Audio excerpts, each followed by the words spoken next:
The Europa League kicks off this evening, but are Celtic Red Star ready?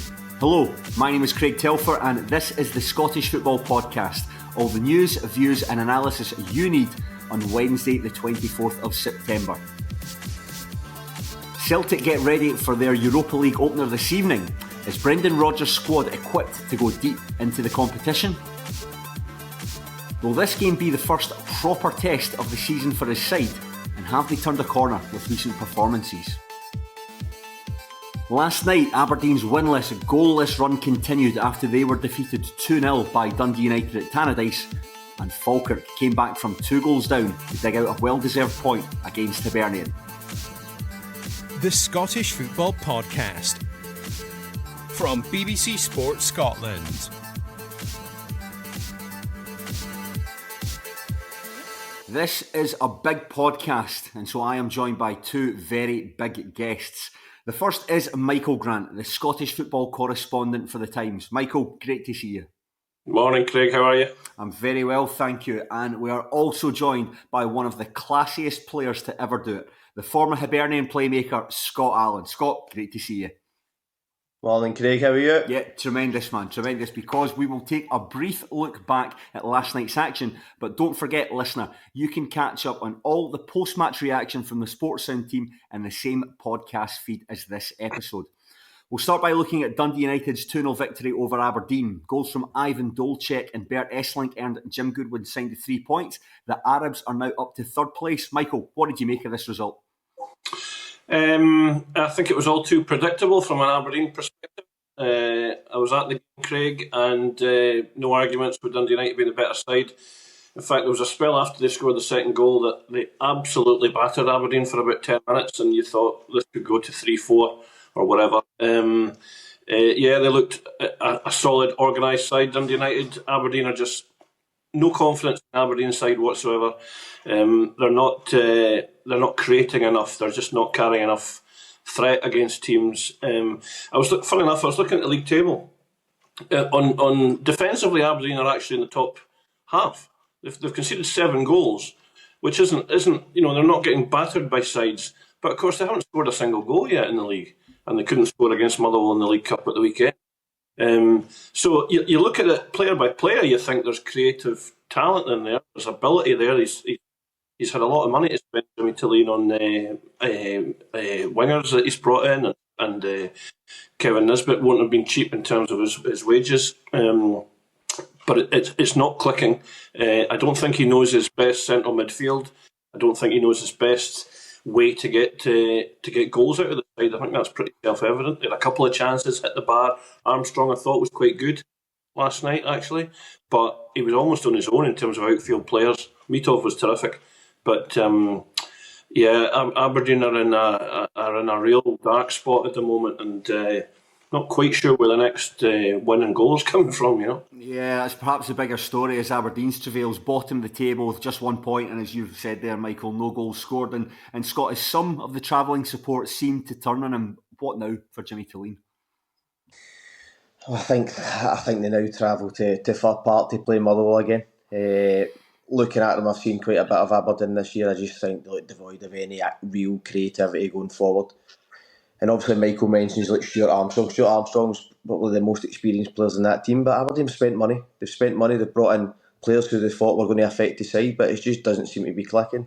Yes, they've only conceded that amount of goals, but if you're not doing it in both boxes, it's not a good recipe. So how Jimmy Thelin changes this about, whether it be a change of shape or... I know a lot of fans are a bit frustrated with Helton and Nielsen playing every week. I think that would be the main talking point in terms of that midfield area. He needs to get more legs in there and then allow guys like Stuart Armstrong to go and be creative. Kevin Nisbet obviously coming in, the big money that he's probably is on. There's no question about that. You need to create these sort of guys chances, and I just feel at this moment in time when the fans go in that certain mode with you, it needs to take something drastic, whether that's, as I said, a formation change or personnel, but they need to start winning. For just not scoring goals, that's a real concern for Aberdeen. Yes, Craig, it was interesting you mentioned there about the fans, and the Dundee United fans were obviously taking the mick last night and giving it, you're getting sacked in the morning. And some of the Aberdeen fans took up that song. Remember you heard it the other week at Ibrox when Hearts started singing it against Russell Martin, and suddenly the whole Rangers support picked it up and it was loud. It wasn't like that last night, but there were some Aberdeen fans who picked that up and were singing Sacked in the Morning. A lot didn't. So there's still a division, I think. There's a lot of fans that really have bought into Jimmy and really are kind of want to support him and feel a lot of goodwill to this guy who won the Scottish Cup. But there's also a lot that have kind of run out of patience and have turned, because obviously the league form has been pretty dreadful since November. We'll head to FK2, where Falkirk and Hibernian played out an entertaining 2-2 draw. Despite taking a 2-goal lead through Martin Boyle and Jamie McGrath, Ross McKeever and Liam Henderson hit back to win Falkirk a share of the spoils. Michael, brilliant result for Falkirk, this in the circumstances. Yeah, absolutely. A couple of goals down against Hibs and you think you're not coming back from that. I think Falkirk will be pleased with their start to the season overall, Craig. They're digging out points here and there. You get the sense that every game is going to be a bit of a battle for Falkirk and a bit of a struggle to get points, because maybe their squad isn't the strongest, even in the bottom six. But again, they're an impressive side to watch. John McGlynn's an impressive coach to listen to, and more importantly to watch his teams. You get. Hibs' brilliant run last season started with coming from behind to get a draw against Aberdeen. And that alone shows you what that kind of result can do for a team. Now, I'm not saying Falkirk are going to go on that kind of run, but Scott will tell us. See, when you're 2 goals down and you come away with a draw, you saw him talking about what it did to Tottenham at the weekend. They were 2-0 down to Brighton, I think, and came back. And you get a real galvanising effect from that, and it's a real kind of thing that players can carry into the next game and next games, So Falkirk will have that.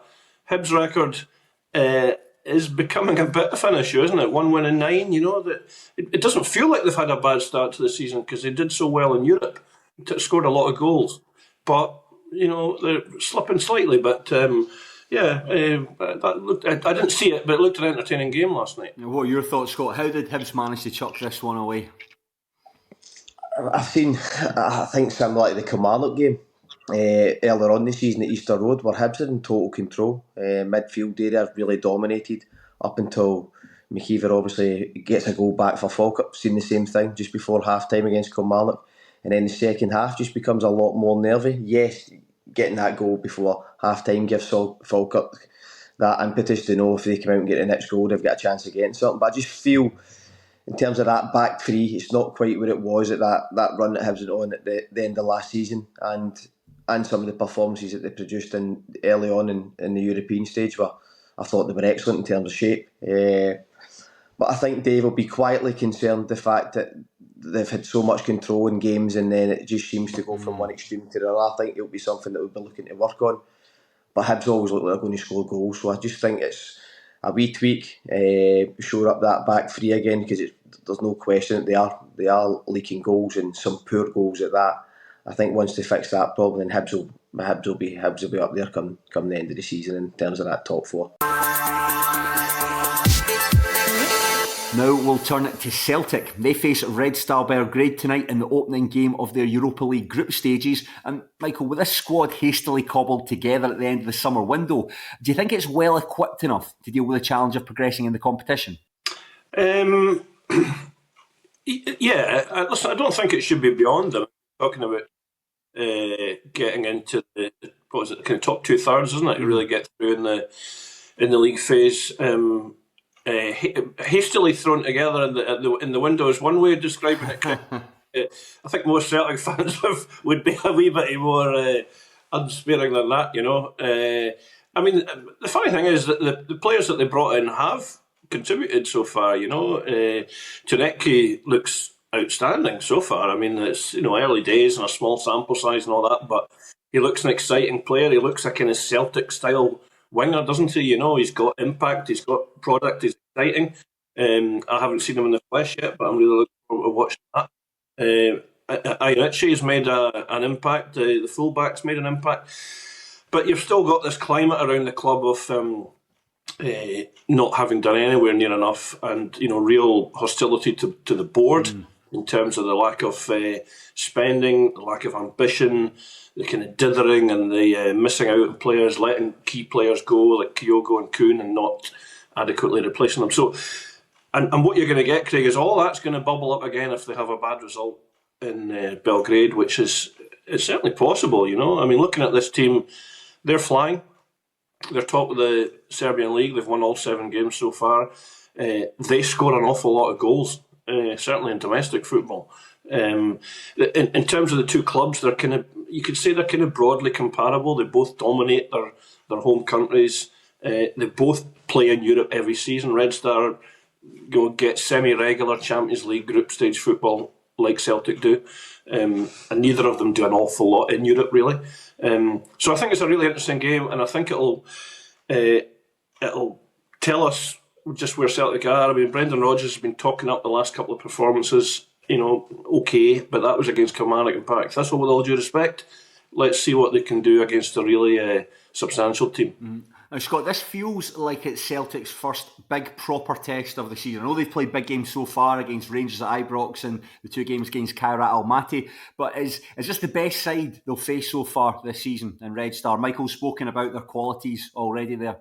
The best side?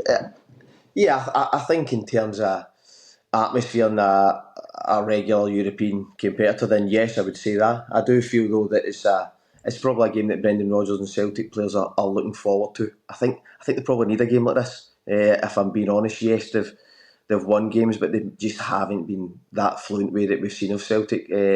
Especially last season, I think Tenecki coming in, he's made all the difference, and I think he's someone to get really excited about for a Celtic fan, purely based on the fact he's hit the ground running, because he wants that responsibility to go and be the main creative player for Celtic.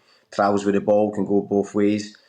Obviously the goal we see him the link up with Ian and Nacho at the weekend, that if that's a sign to come, I think Celtic fans can get really excited about him. But for me, I think they've got there a wee bit through luck. I don't think it's in terms of that last day. I think Celtic fans are just hoping someone would come in and galvanise the squad, but it looks like Tenecki's going to be that guy in that position. And in Nacho, where a lot of question marks were raised, but see, in terms of having that link up play, especially for a team at Celtic, it's so important. Allow your creative players and you kind of sustain the attacks, which we were used to seeing under Kyogo up front, who was that link for the striker. So for me, I think it's probably a game that they need, and a night where I think Celtic fans will probably see what this Celtic side is going to look like this season. And Scott, as well, the Europa League was a competition you played in for your time at Celtic. What's it like to play in nights like this? Yeah, if you win, it's good. Obviously, I just feel that Celtic, obviously, you've got your Callum McGregors in there, who they're well experienced at this level now, and a lot of that Celtic team are obviously with Champions League experience last year. So you're hoping that they're going to be the guys who bring the new guys through and share this experience with them. But listen, Celtic, for as bad as some people have made it out, they're still winning games of football, and I think that's the most important thing. So they can only get better. Michael, obviously it's not a competition that Celtic want to be in. They'd much rather be in the Champions League, but does the Europa League present a realistic opportunity for European silverware for the club? Yeah, I think it would. I think any time that Celtic and Rangers are strong, the Europa League would give them a chance of a European trophy. I'm not sure either of them are strong enough this season. Certainly not Rangers. I'm not convinced Celtic are strong enough to go deep in the Europa League. You look at this group, right? They've got Red Star, they've got Braga, Sturm Graz, Midtjylland, Feyenoord, Roma, Bologna, Utrecht. I think a strong Celtic has a strong campaign against that lot. I agree with Scott here that we don't really know how strong this Celtic side is. Whether if it all clicks, does it come together? Because I think if it doesn't, they will have difficult challenges in this group. You look at Feyenoord and Roma and Bologna in the second half of the campaign and think, well, all of those are really difficult. Tonight's difficult. If Celtic aren't on it tonight, they could ship goals to this team. I think, Craig, that the Europa League has really kind of risen in credibility in Scottish football. And what I mean by that is 10, 15 years ago, the old firm especially would really have looked down their noses at being in the Europa League. They saw it as the Champions League. That was the be-all and end-all. They were occasionally getting to the last 16 in the Champions League. I think what you see now is that there is more of an acceptance that, okay, you take a hell of a blow in terms of money and nobody wants to be in this one rather than the Champions League. But nobody's looking down their nose at the Europa League anymore. You saw that when Rangers reached the final. It was a big deal. It got a lot of fuss and they got a lot of praise for it. So you're right. They don't want to be in the Europa League, but when they're in it, I think it's respected, isn't it? It's a respected tournament.